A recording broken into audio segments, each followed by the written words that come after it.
Waalaikumsalam warahmatullahi wabarakatuh. Saya hamba Allah dari Indramayu mau bertanya. Saya baca di artikel, kalau najis babi menurut mazhab lain selain Syafi'i itu juga harus dibasuh 7 kali. Sedangkan di salah satu video di YouTube kata Buya, kalau bukan mazhab Syafi'i yang gak harus dibasuh 7 kali. Jadi gimana ya Buya? Saya bingung. Mohon penjelasannya Buya. Tidak usah bingung dengan ilmu. Itu mungkin, mohon maaf kalau saya membawa madhab lain, itu biasanya karena memberikan solusi orang kena was-wasnya. Saya tidak tahu saya ngomong kapan waktu itu. Jadi berbeda ya. Ini sebelumnya, ini banyak om sebelumnya. Kita bisa was-was nyambung mas. Jadi was-was. Jadi waktu itu kalau tidak salah ada pertanyaan tentang orang kena was-was tentang najis anjing babi. Tidak tahu apa babi itu bang. Lalu saya menghadirkan madhab dalam urusan babi. Jadi begini. Babi di dalam madhab Imam Syafi'i yang dikokohkan adalah kalau masalah keharamannya babi sudah jelas. Tidak ada orang yang boleh makan babi kecuali darurat mau mati di padang pasir sana atau mana. Babi sebab disebut dalam Al-Quran. Hurimat alaikumul maitatu waddamu walhamul khinzir sudah. Cuman masalah najisnya babi apakah sama dengan najisnya anjing? Anjing dulu dalam madhab kita Imam Syafi'i. Anjing dalam madhab Imam Syafi'i dan madhab Imam Hambali juga. Najis anjing adalah dianggap najis. Dalam madhab kita disebut najis mughalladhah. Di dalam madhab kita sekujur badannya adalah najis. Makanya kalau berpindah basahan kan dari anjing ke kita najis. Dan harus dicuci 7 kali salah satunya dengan debu. Nah, ini adalah dalam madhab kita Imam Syafi'i dan Imam Ahmad bin Hanbal. Nah ini hanya anjing. Kemudian di madhab Imam Malik saya rinci aja karena sudah bertanya itu sudah melihat fatwa yang kami nukil dari ulama kemudian salah paham kan bahaya. Mending saya jelaskan.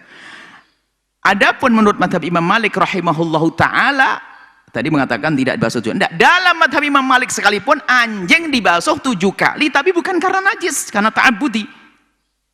Ta'abudi itu patuh kepada perintah Allah. Itu pun hanya idza walagha fihil kalbu, kalau anjing menjilat di tempat minum tadi dibuang airnya maka tempatnya dibasuh 7 kali. Yang kena jilat saja.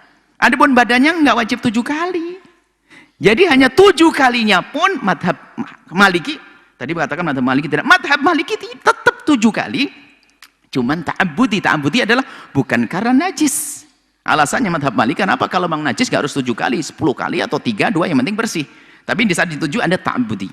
Ta'abudi adalah mempatuh saja perintah Allah, bukan karena najis. Selesai, ini adalah urusan anjing.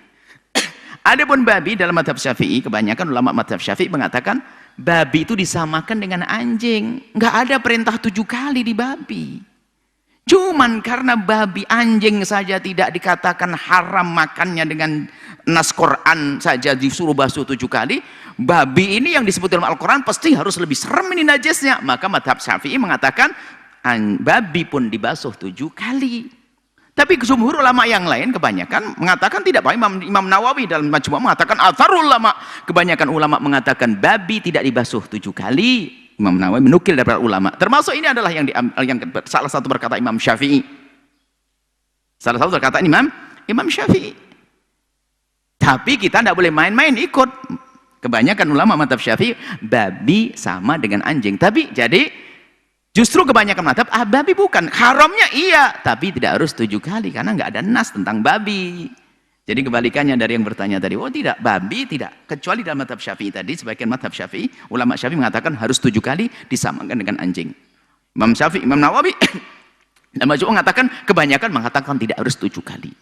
Jadi jelas, bahkan Imam Malik sendiri mengatakan bahwasanya babi bukan anjing, babi seperti halnya binatang yang lain, selagi hidup tidak ada najisnya, Anda peluk gak apa-apa. Kenapa seperti binatang hidup, kucing dan yang lainnya? Kalau mati baru jadi bangkai. Dan memang dia akan selalu jadi bangkai, nggak bisa disembelih karena bukan makanannya, bukan binatang yang halal dimakan. Mohon maaf, ini semua kami hadirkan kemarin dalam rangka membantu orang yang was-was. Anda yang sehat jangan ikut-ikutan.